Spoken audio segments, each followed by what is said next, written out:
Two Mount Vernon women are dead, killed in a fatal crash on I-64. Illinois State Police report early Thursday morning. Driving under the influence has claimed yet another life. Impaired driving is responsible for an average of over 300 deaths a year on Illinois roadways. Authorities say that driver drove into the median and struck a tree. He is facing charges of driving under the influence and improper lane usage. Illinois State Police say alcohol did play a factor in that crash. Drivers can learn more at lifeordeathillinois.com. Ever feel like you've looked through every car shopping website, but still haven't found the car you really want and don't know what's actually a good deal? That's where Car Gurus comes in handy. Car Gurus gives every car a deal rating from great to overpriced using an impartial, unbiased algorithm. Plus, they have millions of cars to choose from. The best part? With Car Gurus, you can see key details, find financing, and shop from cars that can be delivered all from home. Ready to find a great deal on the car for you? Grab your phone and head to cargurus.com. Two Mount Vernon women are dead, killed in a fatal crash on I-64. Illinois State Police report early Thursday morning. Driving under the influence has claimed yet another life. Impaired driving is responsible for an average of over 300 deaths a year on Illinois roadways. Authorities say that driver drove into the median and struck a tree. He is facing charges of driving under the influence and improper lane usage. Illinois State Police say alcohol did play a factor in that crash. Drivers can learn more at lifeordeathillinois.com. If you're struggling with alcohol or drugs, Recovery Centers of America can help. RCA's local inpatient and outpatient treatment programs are founded on science and delivered with heart. At RCA, they tailor your treatment to you and also offer specialized programs like PRIZE, a program for patients who have been in treatment but have relapsed and need help getting back on track. Recovery Centers of America answers the phone and admits patients 24/7. Don't wait. Call 1-888-RECOVERY now. That's 1-888-RECOVERY. Hi there. Thank you for allowing me to be a part of your journey today. I'm your host, K-Town, and you're listening to Mysterious Radio. Tonight, we take another fascinating look into the history of the American Sideshow and its performers.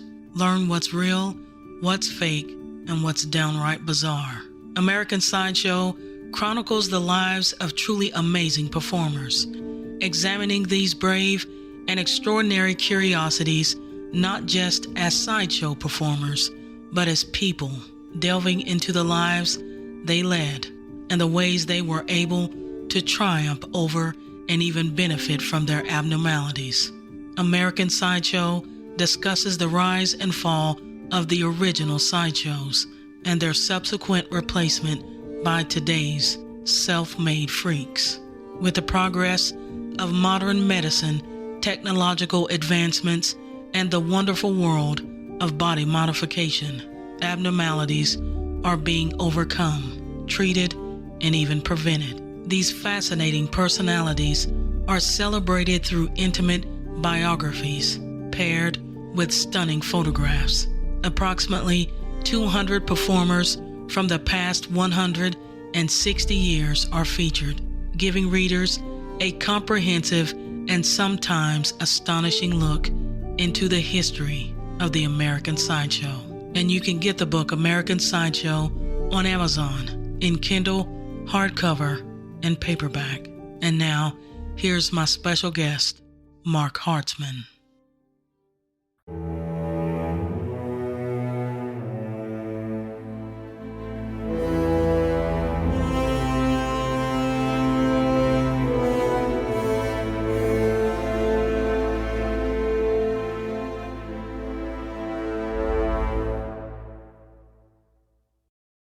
I've always really been interested in the idea of sideshow. I guess more specifically, just human anomalies, people that had bodies that grew in all kinds of different shapes and sizes, and just kind of the extraordinary way a body could grow. So, for example, when I was a kid, I loved getting the Guinness Book of World Records every year.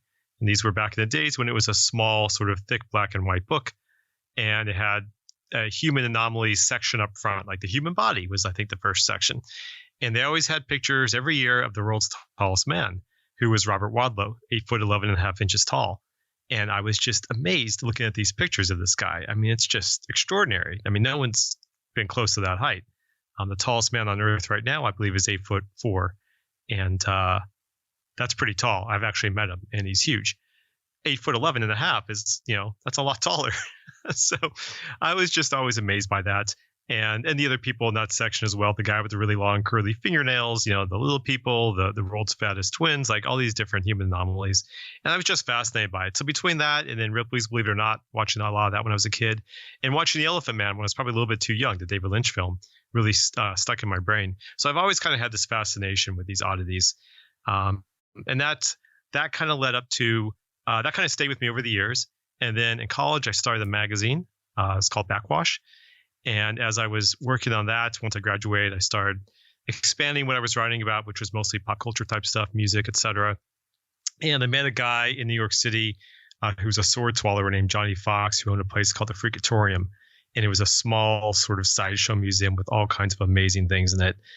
And that really got me going back into sideshow, just kind of, sparked my passion for that topic. So I interviewed him. And, amazing story of his life. And that kind of led me to interview other people. And that just sort of went on and kind of led to being able to do the book American Sideshow. Yeah, you know what? You sparked memories from my childhood as well. I love seeing those Ripley's Believe It or Not books and Guinness Book of World Record books as well. And that's reason why I'm really excited to have you on the show, because I was totally into it. And are you an X-File fan? You like X-Files? I should be a big X-Files fan. It's okay if you're honest, not. It's not that I don't like it. I just didn't watch it much when it was out. I think it kind of was around college when that was kind of popular, and I was just busy doing college stuff. Oh, So it's I neat. just missed a So lot of it. you know what? I'm going to suggest you go and look at the series. They've got it on Hulu, so we get Hulu. You know what I'm saying? You can watch it. But they have a episode in there, and it's all about sideshow stuff. And I really love that episode. It's one of my favorite episodes, and I know that you would enjoy that. So I'm going to go ahead and give you that little nugget there. But now I did reference that episode in the book. That's the one I really? believe that the Enigma is in it. Oh yeah, the Enigma. Yeah. Yes, the guy with the puzzle tattoos, tattooed blue. Right. With horn implants. Yeah, so he's in the book and he talks about being in that episode. So yeah. Yeah, that's cool. That was a cool episode. I really love it. But I want to ask you, like you mentioned the world's tallest man to date. So how did you actually meet him? So I used to write freelance articles for AOL Weird News. So after I wrote American Sideshow, a friend of mine, his name is Buck Wolf. He's the editor at the time he was the editor of AOL Weird News. And so he was looking to kind of build up a Weird News team. And so he asked me if I would write stories about Sideshow. Like I'd take the Sideshow beat, which was great. I had a lot of great connections, so I could write stories that other people might not be able to write or have the connections to be able to write. So having done that for a while, the world's tallest man, Sultan Kosin from Turkey, was on a junket with Guinness. So he was going to stop in New York City. And so my friend Buck was going to go meet him and interview him for AOL. So he asked if I wanted to come along because he knew I'd be into that. Of course I was. It was a thrill. So I got to be the photographer and got to sit in this room and watch him walk in. He's absolutely enormous, and he has a cane, to help him walk because he's got such a tall stature that walking is a challenge. But he's just huge. We took pictures with him. I have a photo of myself next to him, and he's towering over me. His hand is around my shoulder, and in the picture, you can see his hand. It's bigger than my head. I mean, it's just crazy. The picture of him sitting across from my friend, who's my friend's average height, and he just looks like a tiny person. That's Sultan sitting across from him. It's just, again, it's just extraordinary that bodies can be that different. That's amazing. It was quite a thrill. I wish I could meet someone like tall like that, really, really tall like that, abnormally tall. Yeah. And speaking of tall, you had a page in there that talks about the Texas Giants. I had not heard of these guys. They were 4 brothers that lived in Texas. Like they found them on a farm, and they were like 8 feet tall. You remember that one in your book? Yes, there were a few people called the Texas Giant, but yeah, they were the brothers for sure. Do you know if? So when I looked at that, they looked like they were dressed in like cop uniforms. I'm not sure why. Maybe that was for the show or whatever. But do you know the backstory about them? So these were the Shields brothers that you're referring to, the Texas Giants. They were touring in the late 1880s, late 1800s with P.T. Barnum. Some of Barnum's scouts heard about these giant brothers. They were all living on this farm in Hunt County, Texas. So they were billed as being, over 8 feet tall, of course, because giants were always billed as being taller than they were. You always want to accentuate it and make them a bigger draw. I will say Robert Wadlow, who I talked about before, is the one exception. He really was as tall as they said, but he wasn't in the sideshows. But all the sideshow giants were always built a little taller. Not to say that these guys weren't tall. Documentation does say that the tallest one, Gus, was listed at 7'10". A couple others were 7 feet. Actually, another one was 7 feet 11, and another one was 7'8". So this is still extraordinarily tall. May as well round up to 8 feet at that point. So they toured around across America. They even went overseas to England. They were making $100 a week, which isn't too bad at that time in the late 1800s. And they, to kind of add to their story, they were dressed in military uniforms, which, it just gave them an air of importance and made them look more distinguished, and probably made them look a little bit taller too. You put the hats on them and the little plume on the hat, and all of a sudden, maybe they are really over 8 feet tall, just in terms of their appearance. They toured around with various circuses. They worked at dime museums, and they had a pretty good career. I don't know why they all grew so tall. I mean, it could just be they had some crazy genes going on in that family, some genetics that had all of them grow that tall. I mean, you do see, families with very tall genes that, can get close to 7 feet. I don't know of another family that's had 4 that have reached nearly 8 feet tall. I mean, that's pretty crazy. But they're an interesting story. It is, and it's just fascinating that we're so many. I guess it seems more common back then. I don't know if it's common now, but it seemed kind of common back then. To have these large people, very large people back then. But before we go any further, I should have done this, but someone is probably going to say, "What the hell is a sideshow?" Okay, so take a moment to tell us what it is, and then a little bit about the history of it, when it started and things like that. Well, I guess there's different ways you can say it started. Certainly you would say it started like around the mid 1800s, and there's a few different origins, but maybe the easiest way to explain without getting into too many details is basically you had Barnum, who had the American Museum in New York City with all kinds of different sideshow performers. I'm saying sideshow performers just as a general term. And then once the circus kind of came out, he thought, we can take some of these performers out on the road with the circus and have a show before the show on the side. So kind of like the midway leading up to the circus, you could have these different sort of human oddities performing and drawing crowds. So it was a show on the side, thus a sideshow. The average organization uses 110 SaaS apps. How do you manage your rapidly growing SaaS environment? Thousands of IT customers use Better Cloud to automate processes and policies across their cloud app portfolio. With 88 5-star reviews on G2, Better Cloud is the most reviewed and beloved SaaS management platform used by IT departments to centralize the administration of their most common apps. Visit bettercloud.com to learn more. 2 Mount Vernon women are dead, killed in a fatal crash on I-64. Illinois State Police report early Thursday morning. Driving under the influence has claimed yet another life. Impaired driving is responsible for an average of over 300 deaths a year on Illinois roadways. Authorities say that driver drove into the median and struck a tree.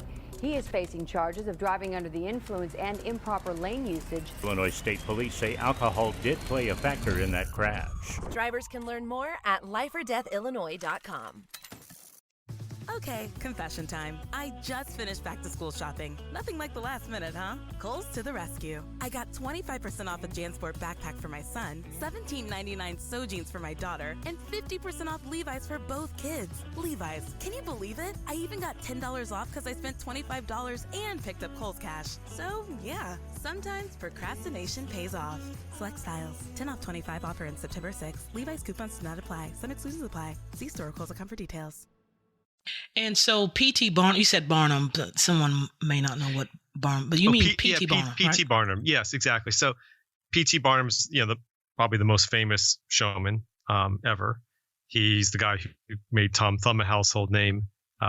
If you've ever heard of a Fiji mermaid, that came from Barnum. I mean, again, that's not entirely accurate. He's not the guy who first made it, but he's the guy who really popularized it.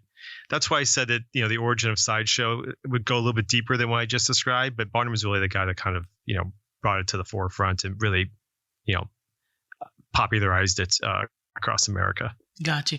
Okay, so let's talk a little bit about your research, and feel free to go in detail too, okay? I don't want you to shorten your answers too much, but how did you go about collecting or finding all the different acts that were prevalent back in those days to put in your book? Well, a few different ways. I mean, first of all, a ton of research. And I started writing this book in 2003. It came out a few years after. So I kind of wish, like, if I was writing it now, I'd have so much more accessible just through the internet. But back then I still had, I could still do a lot through the internet, which was great. So that was a huge help. But that meant going in through newspaper archives that were available at the time, and going to libraries and scouring their files of clippings. Especially in New York, there would be just files and files in the libraries. You'd have to ask for them, and just newspaper clippings and magazine clippings. And you could go through these artifacts and take notes and, scan them if you needed to, or use the Xerox machine. It was before you had like a phone with a camera in your pocket at that time, but it was all good. It was fine. I had tons of printouts of things, again, just pulling from different newspaper sources online. So that was a huge help. And then there were some people I was able to reach out to. I tracked down like a family member, a descendant, and I could reach out to them. One example was Eli Bowen, who was a legless acrobat. And I tracked down a relative, I think a great-granddaughter, who offered a bit of information, some photography, which was great, some photos of Eli Bowen. So that was pretty great to be able to speak to family members. And then in terms of the more recent performers, that was a combination of one, talking to the performers themselves, which was great. So again, kind of built up a network of connections through people I interviewed, and they could see I was really, truly passionate about the subject. A lot of people who write about the topic might come from academic backgrounds, so writing about from a sociological standpoint.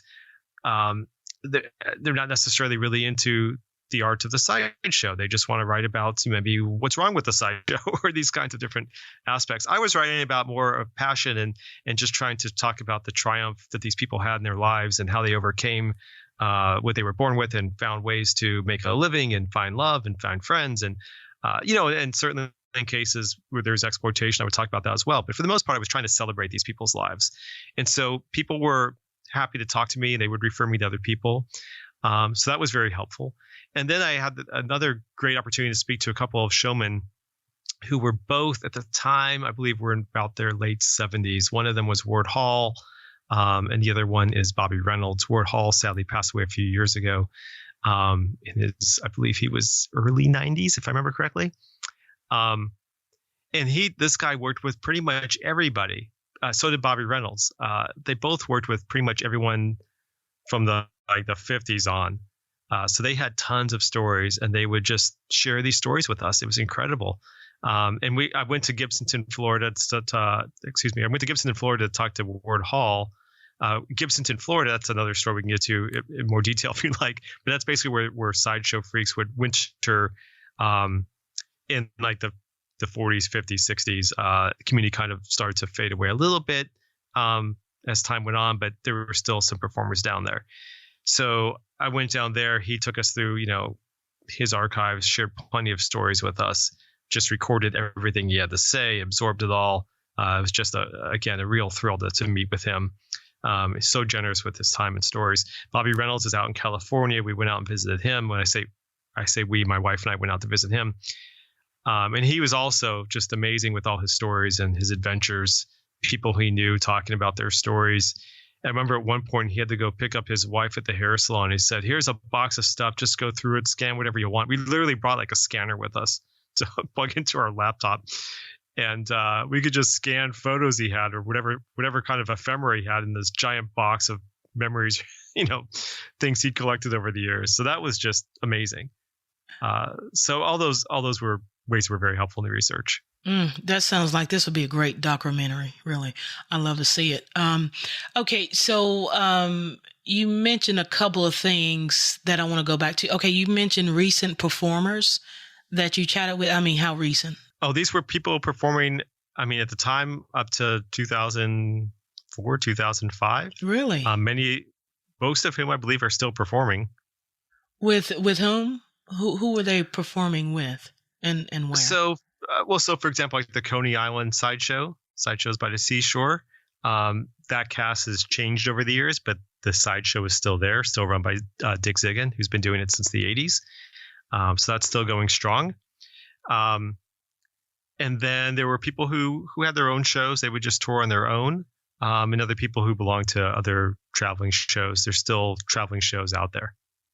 Not as many as there used to be, but they're still there. You do? Okay. So do you know, like, right offhand, I don't want to put you on the spot, but do you know where? Like, say if somebody wants to go see one, where they can see it, or is there any information online where people can find out where they're going to be at or anything like that? I mean, for now, I would say, look up online. I don't know if the shows I'm referring to and here are still going. Like at the time, there was the Brothers Grimm Sideshow, which is no longer, but there's other shows that have, stepped in and continue the tour. I would say if you just Google, traveling sideshows, I'm sure you can find something online. Okay. Did you find anything about what their life was like while they were performing in these sideshows? The current performers? Or the ones that have passed already. I mean, did you find any history about how they were treated and what it was like actually? Yeah. Oh, I will say there is the World of Wonders show, which travels every summer, fall. They're probably just gearing up now. People look up World of Wonders. They should be able to find a tour guide. That used to be run by Ward Hall and his partner, Chris Christ. Now it's run by a guy named Tommy Breen. So that's still going. And I know with Ward Hall show, which he ran for decades, the World of Wonders, I mean, they work hard, because it's a small group and they do everything. So they're performers, but they're also, they're setting up tents, they're setting up banner lines, they're doing they would do typically what's called, and same with Coney Island, what's called a 10-in-1, which means it's 10 acts in one show. And it just rotates. So if you buy a ticket, you go in, you see the show, and you might come in on the 6th act, and you can just stay and keep watching until it comes back to that act again, because it just revolves, just kind of keeps going in circles over and over again. So it's tough because you're performing all day constantly in these shows. So if you're a sword swallower, you're swallowing swords a lot, all day long. You've got your moment on stage where you have to swallow a sword, and you're probably doing it multiple times during your performance, whether it's one sword, multiple swords, curved swords, all variations on the stunt. So when you do that all day, that can become, I imagine, quite taxing on your throat. But yeah, I mean, they do it, but I think they love it. I think they like the thrill. They love the lifestyle, the entertainment, the travel. I think they're doing it because they love the sideshow. I know for some, I'm going to try and think of some examples.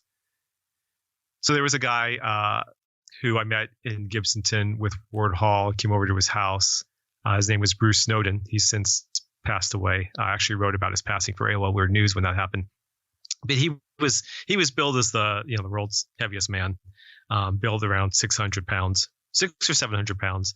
And so he toured with Ward Hall for decades, as a fat man. And he talked about the fact that his father had a weight problem and always was on a diet. And his father was always miserable, just always trying to diet and lose weight. He was never really happy. And so Bruce was like, you know what? He said, I've got a weight issue also, and I just don't want to live that way. I'm just going to be happy. And so he was happy to just tour with the show and just be himself. And he was perfectly happy with that lifestyle. Like he found joy, and he's like, I don't want to do anything else. I'm perfectly content. So I think it's just, I think you're going to probably get different perspectives from different people, but I think a lot of them are happy with what they're doing. Really neat. Let's talk about another one in there. I hope you remember it, but if you don't worry about it. It's another one, and we talked about, the reason why I'm bringing this up is because we talked about the X-Files episode, but they had a character in there that's just like one in your book, and it's called Lalo, I think. Oh, Lalu. Lalu, there you go, Lalu. Yeah, tell us about Lalu. Yeah, Lalu is one of my favorite sideshow performers. So he was a guy who had what's called a parasitic twin. And what that means is you have basically an unborn, in his case, an unborn brother, who's got a torso, arms, and legs jutting out from, his torso. So basically an unborn brother that's basically living off of his body, hence parasitic twin. In Lalu, Lalu was performing in the late 1800s, maybe going into the early 1900s. And so he was a huge attraction, very, very strange sight, seeing this little person sticking out of another person, full-size man with basically like a toddler-sized brother hanging off of his body, jutting out from his torso. And what was crazy about this story that I find so fascinating is you would think that like that alone would be a big enough attraction. Like, wow, that guy has a parasitic twin. I've never seen that before. Especially keep in mind, there's no internet, there's no TV. If you're going to see something weird and unusual, it's probably going to happen when the sideshow hits town, which is maybe, once a year if you're lucky. So something like that had to be an extraordinary sight to see. 2 Mount Vernon women are dead, killed in a fatal crash on I-64. Illinois State Police report early Thursday morning. Driving under the influence has claimed yet another life. Impaired driving is responsible for an average of over 300 deaths a year on Illinois roadways. Authorities say that driver drove into the median and struck a tree. He is facing charges of driving under the influence and improper lane usage. Illinois State Police say alcohol did play a factor in that crash. Drivers can learn more at lifeordeathillinois.com. 2 Mount Vernon women are dead, killed in a fatal crash on I-64. Illinois State Police report early Thursday morning. Driving under the influence has claimed yet another life. Impaired driving is responsible for an average of over 300 deaths a year on Illinois roadways. Authorities say that driver drove into the median and struck a tree. He is facing charges of driving under the influence and improper lane usage. Illinois State Police say alcohol did play a factor in that crash. Drivers can learn more at lifeordeathillinois.com. Sure, you may be able to hear just how crispy the McDonald's Crispy Juicy Tender Chicken Sandwich is, but that's just the beginning. The full Crispy Juicy Tender experience comes after you take your first bite. But why stop there?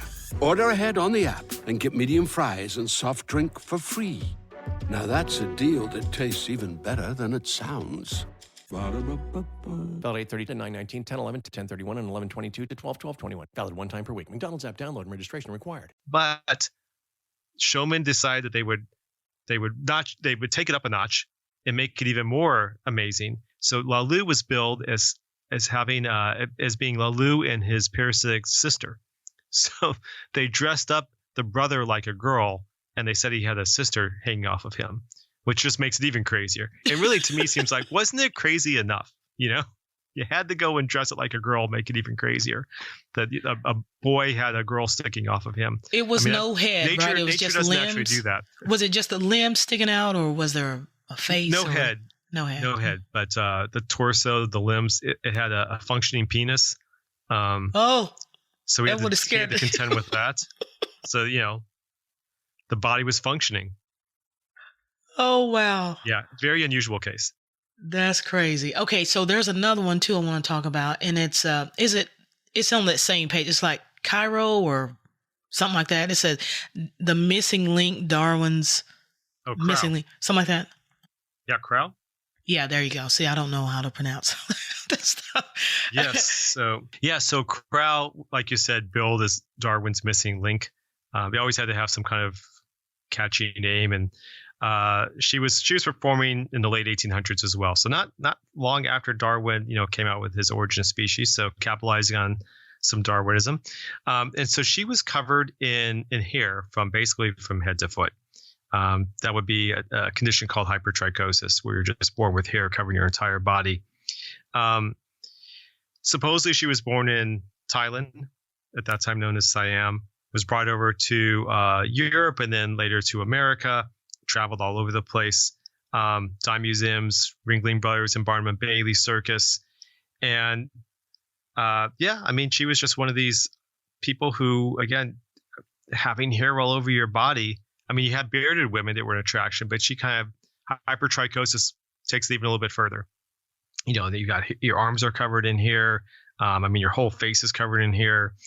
So yeah, I mean, it's must have been again a pretty amazing sight for people. Yeah. Let's talk about, and we talked about tall people, but what about like little tiny people? Is there somebody that comes to mind that you can tell us about? I mean, there were lots of little people. Tell about one of the tiniest adults that you wrote about. We'll talk about Pauline Musters.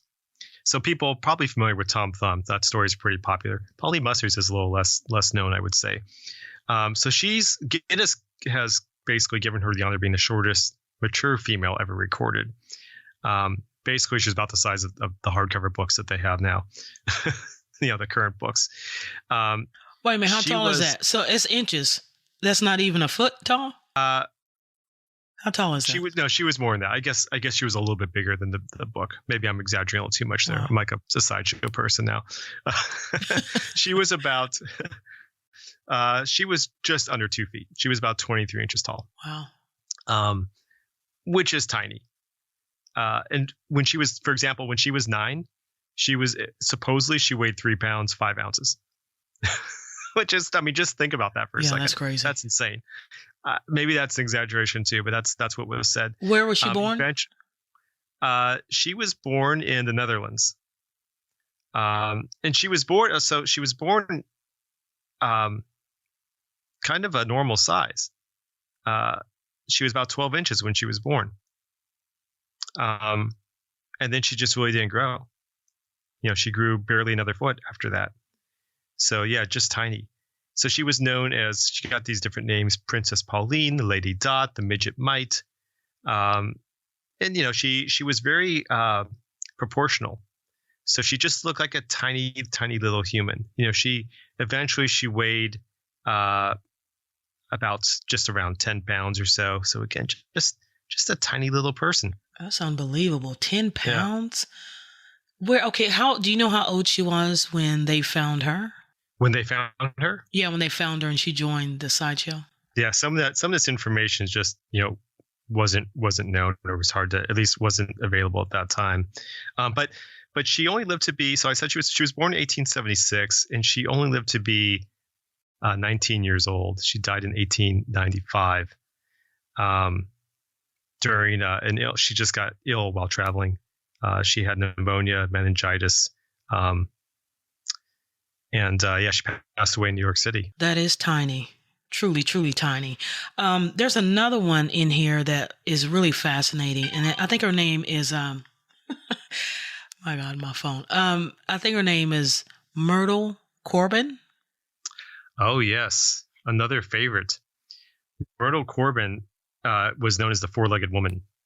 So we talked about Lalu having a parasitic twin. So Myrtle Corbin sort of had a similar condition with basically an unborn twin that gave basically had the legs kind of jutting out from between her legs. So there's a great picture in the book where she's seated and she's dressed and she's got like her socks and shoes. And then you see the two little legs coming from between her fully grown legs with matching socks and shoes. And it looks like there's like half a doll sticking between her legs or something, but they're her legs from her unborn twin. So again, it's a pretty crazy condition. It's called a adipogous twin in this case.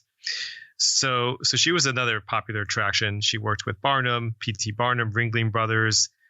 She was at Coney Island. She worked at Huber's 14th Street Museum in New York City.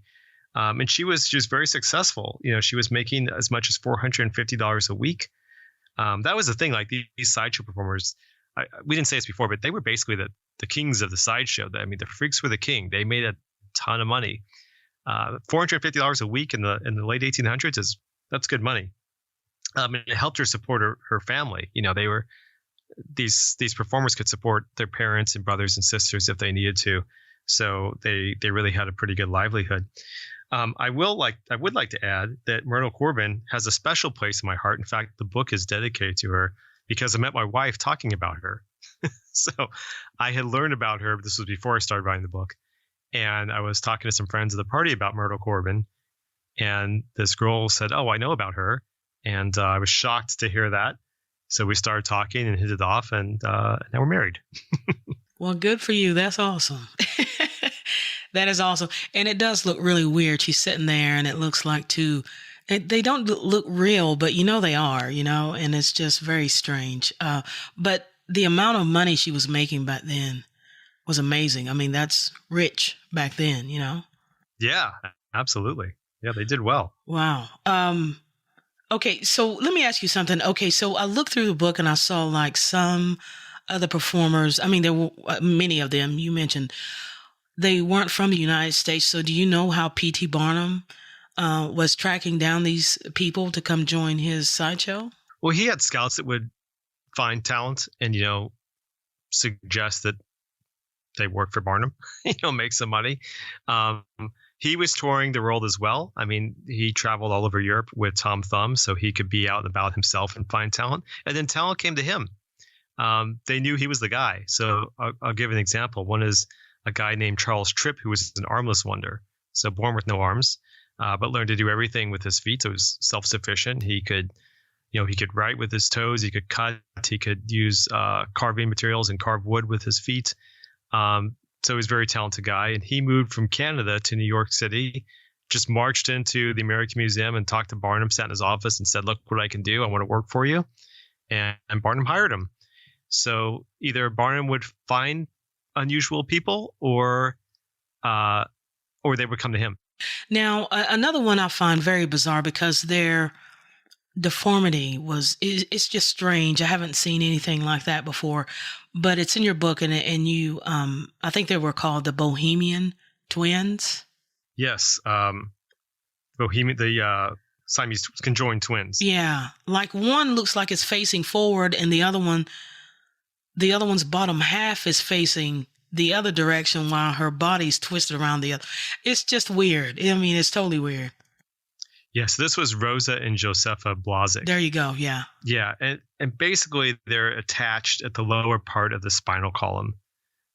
So it is a weird visual because basically their behinds are joined, which sounds very complicated, as you can imagine, just in terms of the functions that need to go on. They were sharing these functions, so that had to be a little challenging. But they were born in Czechoslovakia in 1878, and and eventually, yes, they came over to America. They toured all over. They toured over Europe. They were in Paris and London, and eventually, at 15, they came to America. And at that point, they appeared at the 1893 World's Columbian Exposition in Chicago, which had a lot of different sideshow acts. That's where a young Houdini was performing at that fair. Interestingly enough, so after coming to America, they returned to Europe and they want to marry. And so basically, how's that work? So does the groom get two wives? Is it one wife? How's this working? How are they dealing with that kind of situation? And eventually, supposedly, they gave birth to a son whose name was Franz in Prague. And so they came to America. They worked in the World's Columbian Exposition in Chicago. And then shortly after, they returned to Europe. And they were still pretty young at that point. And they wanted to marry. And it was one of these things like, okay, well, if they did find someone to marry them, how would that work? Would this person be marrying two women, one woman? How exactly would that be seen from a legal standpoint? And in 1910, there was an opportunity where they maybe could get married. Rosa gave birth to a son named Franz while they were in Prague, and the father wanted to marry Rosa, but her parents were not supportive. And then the court that they turned to also was not supportive. It denied the marriage, and it said that the groom would be marrying two women, not one. And that meant that marrying Rosa would also be marrying Josepha. And that would be bigamy. So they said, no, you can't do it. So there was this whole awkward situation going on. And Josepha didn't want to be, really part of this anyway. She felt like she was a sort of unwilling member of a menage a trois because she would feel the same kind of pleasure that Rosa would feel like when they were being intimate. So again, just a really awkward situation to have to be in for your life. But yeah, that was a strange situation of marriage being denied because of the courts. And supposedly, she gave birth to the son. I think there's been some dispute whether that was true or not, but that's definitely the story that was put out there. That is strange. And no doubt, as far as conjoined twins, for me, it's the weirdest way I've ever seen them joined together. I haven't seen that ever. 2 Mount Vernon women are dead, killed in a fatal crash on I-64. Illinois State Police report early Thursday morning. Driving under the influence has claimed yet another life. Impaired driving is responsible for an average of over 300 deaths a year on Illinois roadways. Authorities say that driver drove into the median and struck a tree. He is facing charges of driving under the influence and improper lane usage. Illinois State Police say alcohol did play a factor in that crash. Drivers can learn more at lifeordeathillinois.com. 2 Mount Vernon women are dead, killed in a fatal crash on I-64. Illinois State Police report early Thursday morning. Driving under the influence has claimed yet another life. Impaired driving is responsible for an average of over 300 deaths a year on Illinois roadways. Authorities say that driver drove into the median and struck a tree. He is facing charges of driving under the influence and improper lane usage. Illinois State Police say alcohol did play a factor in that crash. Drivers can learn more at lifeordeathillinois.com. Okay, confession time. I just finished back to school shopping. Nothing like the last minute, huh? Kohl's to the rescue. I got 25% off a JanSport backpack for my son, $17.99 sew jeans for my daughter, and 50% off Levi's for both kids. Levi's, can you believe it? I even got $10 off because I spent $25 and picked up Kohl's cash. So, yeah, sometimes procrastination pays off. Select styles. 10 off 25 offer ends September 6th. Levi's coupons do not apply. Some exclusions apply. See store or Kohl's.com for details. Tell me about something that is like truly bizarre that you have in your book. I thought Lalu was truly bizarre. Yeah, she is. For a four-legged woman. But if there's something that tops her or something that stands out in your mind, like, wow, tell us about that. Yeah, I mean, there's definitely a lot of other ones that are just, again, amazing to see. Another one I've always been fascinated by was a woman named Fannie Mills, the Ohio Bigfoot girl. And there's a great photo of her in the book with one shoe on. One shoe on. I just saw that. See. Yeah. Uh-huh. Yeah. And this shoe is just ginormous. I mean, it's a massive shoe. And then you see the foot that's going in it.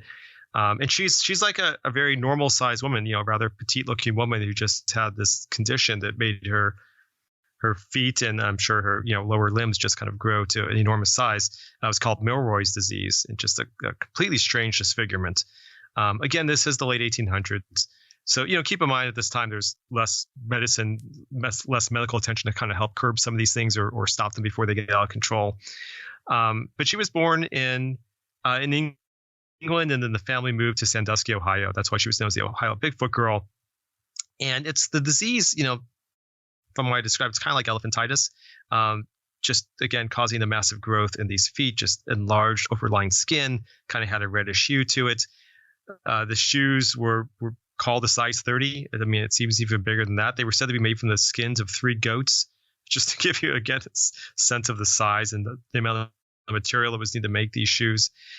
The feet, each foot measured about 19 inches long and about 10 inches wide. And she could use pillowcases as socks. And like I said, she was rather petite otherwise. She weighed about 115 pounds total. So you can imagine realizing the feet weighed a good chunk of that. Like I said, she wasn't a big person other than that. This is a great description from a reporter who visited her home. He said her feet looked like 2 immense hams. The toes are irregular and the little toes are represented by 2 little knobs. There are no toenails, although the places where they should be are clearly defined. So again, just a really strange condition to have. And she was doing pretty well. She was making about $150 a week touring. Again, just as an interesting attraction, going to different dime museums along the East Coast and various shows. There was another story that was kind of interesting where Showman claimed that her father would offer $5,000 in a well-stocked farm to anyone who would marry the daughter. And the deal was advertised as a boon for poor bachelors. Again, just all kind of fun promotion stuff to kind of build some hype. And eligible men were told not to permit, quote, 2 big feet to stand between you and wedlock tinged with fortune. So again, promising that a life of riches, even though your wife's going to have these enormous feet. And it had this crazy claim that said the old woman who lived in the shoe would have rented out apartments if she had resided in one of Miss Mills. So again, just kind of strange, colorful language. And so the ad actually did elicit a lot of letters from potential husbands. So people were wanting to take them up on this. But the truth was that her father was already dead. So there was no offer from her father being made. And she actually was already married. So again, just kind of fun showmanship to build up some hype and excitement and anticipation of seeing her. I haven't seen anything like that. Bless her heart. It had to be very hard to live like that. There's another one that caught my eye too. The Turtle Man, I think you had in there. So basically, Emmett Blackwell there. So he was born with some missing limbs. Basically, he had stubs for arms and legs, no hands or feet. So again, difficult situation. So he was a little bit later than the ones we've been talking about. This is the performers we were speaking about earlier. He was born 1923, end of 1923, in North Carolina. And basically his father just said, hey, you're gonna have to take care of yourself, and made him learn to do things on his own as a boy. So he wasn't sort of coddled and taken care of and given everything. He was kind of forced to act like anyone else. He had brothers and sisters, and they were instructed not to help him. So he had to learn to do things, basic things like how to dress himself. And he would cry and scream, but and his father seemed probably very cruel at the time. But eventually he realized that this really made him learn to be independent, which I'm sure his father knew, like, hey, if this boy is going to have a chance at life, when he grows up into a man, he's going to have to learn how to take care of himself. Otherwise, it's going to be really a very difficult life. And so he did. So he grew very skilled with these stubs. He learned how to use them, and he became a handyman. He could use a screwdriver in his mouth. He could repair equipment, disassemble equipment, put it back together. He learned to drive a vehicle. And eventually this helped him, land a gig in a sideshow. He was discovered while he was shining shoes. So he could use the stumps and shine shoes. And then he caught the attention of sideshow performers or sideshow showmen. So he could do different things on stage that just, again, showed his dexterity with his stumps. He would play with a wooden paddle ball, which was kind of an interesting sight. He could do the different skills we talked about and just kind of show, like, here's what I can do. It may not look like I could do much, because you couldn't imagine it yourself, but lo and behold, I've learned to do all the things I need to do to survive. So again, it's one of these stories of triumph. Someone who overcame incredible odds and incredible difficulties, and learned to do what he had to do to get by. That's amazing, really. All these people are amazing and very brave for coming out to show people or entertain people with their disabilities. Really, it's just amazing. There's one other I want to talk about, and I thought, wow, this is wild. It's called Serpentina. Serpentina, the one with no bones. Right. Okay. Again, there's other Serpentinas. Let me just basically born without, which again, what an odd thing, right? She was billed as nature's strangest living enigma, and she was born in 1908. So again, another early 20th century performer. She was from California, and I said no bones, but she did have a skull. So maybe that was too big a statement. And she had a few bones in her arm. So she had some bones, but basically, it's just an odd situation where her limbs are kind of unable to really have any movement because there's no bones to control them. So she was kind of limited to having people have to reposition her and shift her limbs. So yeah, a very strange character. She exhibited herself at Coney Island, worked with lots of different traveling shows. At Coney Island, she would do what was called the blow-off. So in sideshow, there's a term called the blow-off. So you might have, as I mentioned, the 10 and 1. You might have the 10 acts rotating, and then at the end of those 10 acts, the showman might say, "Hey, there's one more act, and if you'd like to see it," they would hype it up. In this case, they talk about the woman with no bones, and they'd have a whole spiel, to go with it. And then you pay an extra fee, and you pay the extra fee, and then you get to go back and you see this extra attraction. So in this case, it was Serpentina, and she'd be on stage with her legs tucked into like a scaly stocking and her head propped up by a hand. And You'd see some of her flexibility because she had no bones, with her limbs sort of tied in odd positions that are not normal, obviously, for you and I. So yeah, a very strange performer. Again, a very odd condition to have. I want to mention, you mentioned before how brave these people were to kind of come out and display themselves like this. And I think it's worth noting that first of all, you're right. But also, if they weren't doing this, there really weren't other opportunities for them. It's not like they could go do other things. They would have been probably institutionalized, which would have been a horrible life, or possibly hidden away by families who were ashamed and just didn't want people to know about them. I mean, that happened to people back then. So, times are very different. And the chance for them to go on stage and be a star and have people see them and earn money. And on top of all that, they got to travel, they got to see the world, they got to see places they would have never seen. Again, imagine, travel was rather limited at that time. In addition to all that, they got to be around other people who were also different. They got to be around other people who had different weird anomalies. And so there was real camaraderie that could be formed from that. They could be friends with people who were as strange as they were, that they wouldn't have met otherwise. So when you look at it that way, I mean, they were brave to do it, but they were also fortunate that they had the opportunity to do something like that at that time.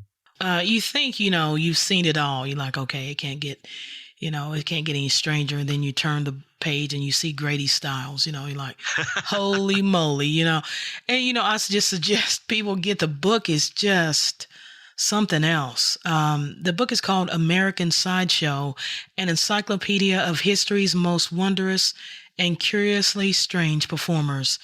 And Mark, before you go, please tell my listeners where they can find out more information about you or anything else you're working on. Yeah, thanks. So if you go to markhartzmanbooks.com, and it's Mark, M-A-R-C, and Hartzman, H-A-R-T-Z-M-A-N, books.com, you'll see American Sideshow on there and some other, a few excerpts from the book, a few images from the book are on the website. You can find it anywhere at Amazon, Barnes & Noble, anywhere you order books online, you'll find American Sideshow available. You'll also see my more recent books. Last summer, I had The Big Book of Mars came out.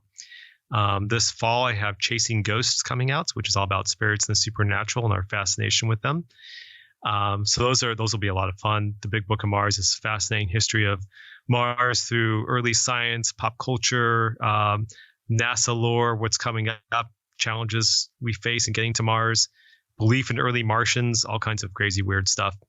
And other books as well. One of my other favorites is The Embalmed Head of Oliver Cromwell, a memoir, which traces the travels of Cromwell's embalmed head from 1661 to 1960 across England, across Europe. The true story of the head's adventures, all told from its point of view. Again, you can find all that on markhartzmanbooks.com. Very cool book. I'm really glad I have it in my collection, and I will have all the links to your other books in the show notes. And I'm going to bring you back definitely to talk about the paranormal stuff if you want to come back. But Mark, many blessings to you, and I really appreciate your time. Thanks so much for having me. I appreciate it. To find out more about our guest and all others, please visit our website at mysteriousradio.com. And I want to give special thanks to our co-creator and executive producer, Kim Kyle, who brought this show to you today. And working hard behind the scenes, our team of 4, I want to thank them as well. Follow us on social media and share the show with others that may like the subjects that we cover. I am your host, K-Town, and you're listening to Mysterious Radio.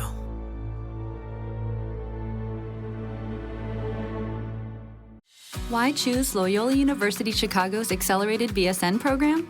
If you've already earned a non-nursing bachelor's degree, it helps you earn a Bachelor of Science in Nursing degree in just 16 months. But that's not all. The Loyola University Chicago ABSN program gives you the nursing skills, the clinical experience, the Jesuit Catholic education, and the name recognition to stand out with employers. Choose from 2 program formats, online or face-to-face. Search Loyola University Chicago ABSN to learn more. Dunkin' is putting a whole new spin on pumpkin at Dunkin' with our new pumpkin cream cold brew. Smooth, bold cold brew topped with velvety pumpkin cream cold foam made with cinnamon and nutmeg spices. And there's more pumpkin for you to love, like the delicious fall classic, our pumpkin spice signature latte. Rich espresso topped with whipped cream, caramel drizzle, and cinnamon sugar. That's how we pumpkin at Dunkin'. Sip into the fall season with the $3 medium pumpkin cream cold brew or pumpkin spice signature latte. America runs on Dunkin'. Participation may vary. Limited time offer. Exclusions apply. Valid on pumpkin spice signature latte only in all cold foam cold brew. 2 Mount Vernon women are dead, killed in a fatal crash on I-64. Illinois State Police report early Thursday morning. Driving under the influence has claimed yet another life. Impaired driving is responsible for an average of over 300 deaths a year on Illinois roadways. Authorities say that driver drove into the median and struck a tree. He is facing charges of driving under the influence and improper lane usage. Illinois State Police say alcohol did play a factor in that crash. Drivers can learn more at lifeordeathillinois.com. Okay, confession time. I just finished back to school shopping. Nothing like the last minute, huh? Kohl's to the rescue. I got 25% off a JanSport backpack for my son, $17.99 sew jeans for my daughter, and 50% off Levi's for both kids. Levi's, can you believe it? I even got $10 off because I spent $25 and picked up Kohl's cash. So, yeah, sometimes procrastination pays off. Select styles. 10 off 25 offer ends September 6th. Levi's coupons do not apply. Some exclusions apply. See store or Kohl's.com for details. Dunkin' is putting a whole new spin on pumpkin at Dunkin' with our new pumpkin cream cold brew. Smooth, bold cold brew topped with velvety pumpkin cream cold foam made with cinnamon and nutmeg spices. And there's more pumpkin for you to love, like the delicious fall classic, our pumpkin spice signature latte. Rich espresso topped with whipped cream, caramel drizzle, and cinnamon sugar. That's how we pumpkin at Dunkin'. Sip into the fall season with the $3 medium pumpkin cream cold brew or pumpkin spice signature latte. America runs on Dunkin'. Participation may vary. Limited time offer. Exclusions apply. Valid on pumpkin spice signature latte only in all cold foam cold brew. 2 Mount Vernon women are dead, killed in a fatal crash on I-64. Illinois State Police report early Thursday morning. Driving under the influence has claimed yet another life. Impaired driving is responsible for an average of over 300 deaths a year on Illinois roadways. Authorities say that driver drove into the median and struck a tree.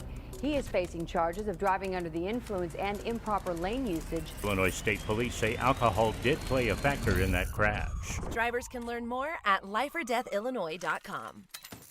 This Labor Day, put an end to junk sleep. Right now at Mattress Firm, save up to $500 on our top-rated brands when you get a king bed for the price of a queen or a queen for a twin. Plus, get a free adjustable base when you spend $6.99 on Sealy. Or save up to 50% on hot buys from top brands like Sleepy's or Serta. With our highly trained sleep experts and our low price guarantee, you can rest assured you'll get the best bed at the best price. Unjunk your sleep, only at Mattress Firm. Offer valid with qualifying purchase. Restrictions apply. Valid at participating locations only. For offer details, visit mattressfirm.com/sale. 2 Mount Vernon women are dead, killed in a fatal crash on I-64. Illinois State Police report early Thursday morning. Driving under the influence has claimed yet another life. Impaired driving is responsible for an average of over 300 deaths a year on Illinois roadways. Authorities say that driver drove into the median and struck a tree. He is facing charges of driving under the influence and improper lane usage. Illinois State Police say alcohol did play a factor in that crash. Drivers can learn more at lifeordeathillinois.com. O'Reilly Auto Parts will help you find just the right parts, products, and accessories for your car so you can get the job done right the first time. We'll also test your battery and check engine light, change your wiper blades, and refer you to a repair shop if needed. Trust our professional parts people. We're here to help you keep your car on the road. Stop by O'Reilly Auto Parts today or visit O'ReillyAuto.com. O'Reilly